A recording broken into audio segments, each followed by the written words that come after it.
విధి నిర్వహణలో ఉన్న ఆర్టీసీ డ్రైవర్పై దాడి, నిందితుడిపై కేసు నమోదు.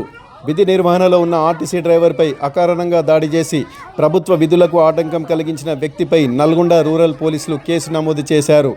నల్గొండ రూరల్ పోలీస్ స్టేషన్ పరిధిలోని అర్జాలబావి గ్రామ సమీపంలో గల ఐటీ హబ్ వద్ద ఆదివారం ఉదయం 8:10 RTC Palle Velugu bus driver తల్లా రామ్ కుమార్ బస్సును నిర్ణీత స్టాప్ వద్ద నిలిపాడు.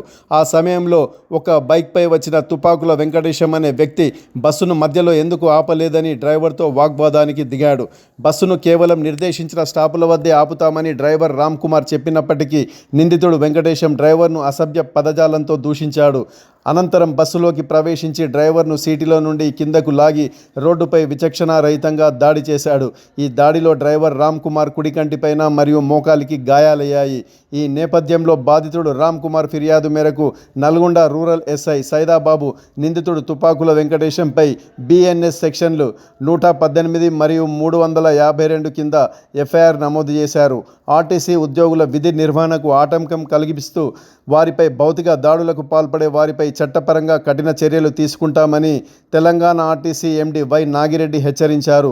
ఆర్టీసీ సిబ్బందికి అండగా ఉండి వారి రక్షణే తమ ధ్యేయమని నాగిరెడ్డి చెప్పారు.